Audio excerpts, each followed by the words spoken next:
So vector हमारे पास वो होगा जिसका मैग्नीट्यूड होगा as well as direction. 2D component में इसमें 2 डायमेंशन में 2 कंपोनेंट्स, जबकि 3 डायमेंशन में XYZ 3 कंपोनेंट्स होते हैं।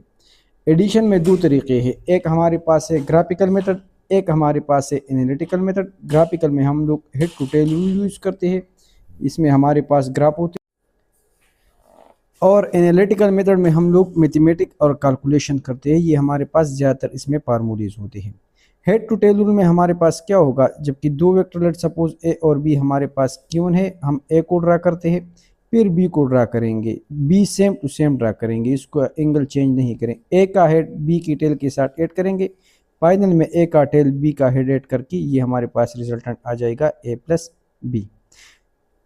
अब यहाँ पर आप लोग देख ले, अगर हम लोग ए और बी को ऐड कर ले, ये ए और बी मैंने ड्रा कर लिया, और इसके साथ अगर मैं बी और ए ऐड कर लूँ, दोनों का स्टार्टिंग एंडिंग पॉइंट सेम होगा, दोनों का रिजल्टेंट सेम आएगा।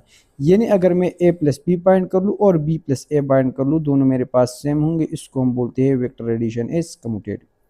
अब हमारे पास वेक्टर एडिशन में 4 केसेस है, ये 4 केसेस आप लोगों ने यूज़ करने हैं, इसको हम ग्राफिकल एनालिटिकल दोनों मेथड से सॉल्व करेंगे।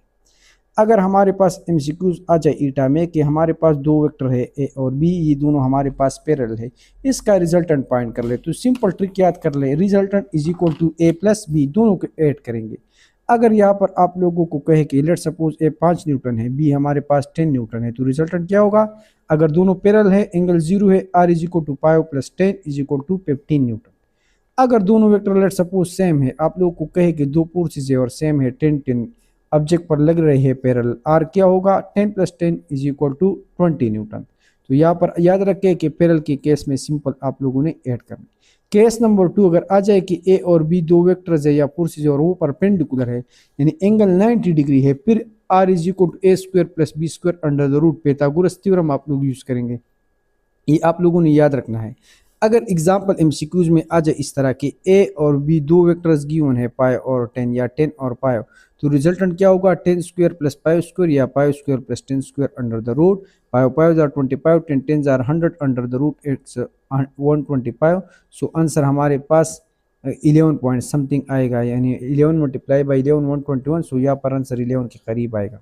अगर आप लोगों को कहे कि दो वेक्टर्स है, दोनों हमारे पास सेम है, 10 और परपेंडिकुलर है, फिर रिजल्टेंट क्या होगा, सो रिजल्टेंट होगा 10 square plus 10 square under the root 100 plus 100 यानी 200 अंडर द रूट, जो हमारे पास आता है 14.2। सो ये आप लोगों ने याद रखना है, सही है।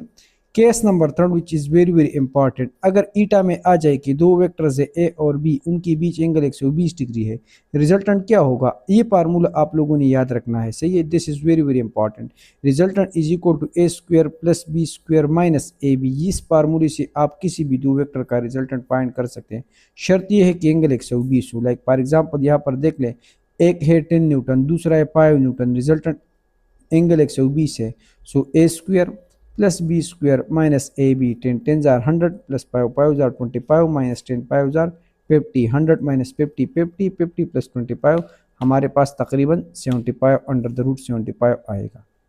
सो ये फार्मूला आप लोग याद रख ले, सही है। This is very very important. 75 तकरीबन 8.4 या 8.5 समथिंग हमारे पास आंसर आ जाएगा।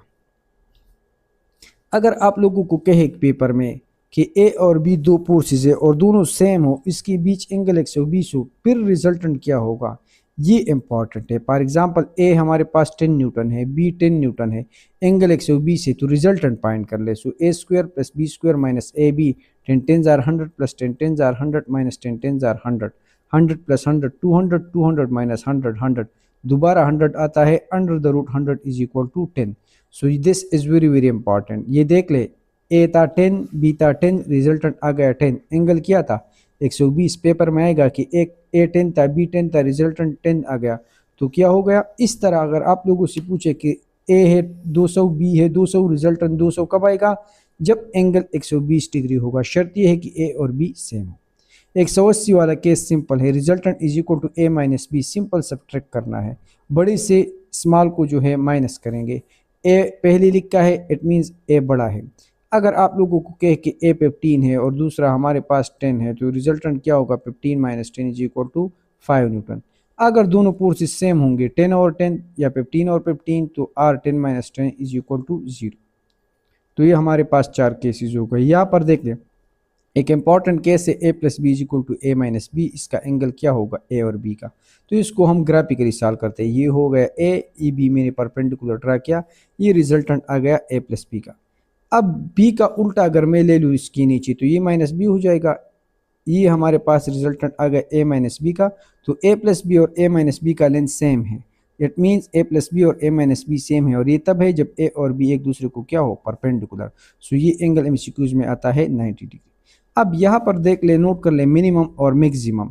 सो रिजल्टेंट हमेशा मैक्सिमम से कम होगा और मिनिमम से ज़्यादा होगा, या मिनिमम मैक्सिमम के बराबर भी हो सकता है। मिनिमम ए माइनस बी के बराबर होगा और मैक्सिमम ए प्लस बी के बराबर होगा। यानी मैक्सिमम के लिए आप लोग ऐड करेंगे, ए 10 न्यूटन, बी 5 न्यूटन है लेट सपोज। तो रिजल्टेंट मैक्सिमम किस तरह फाइंड करेंगे, ए प्लस बी, मिनिमम ए माइनस बी। सो जो भी दो वेक्टर्स गिवन है, सिंपल इसको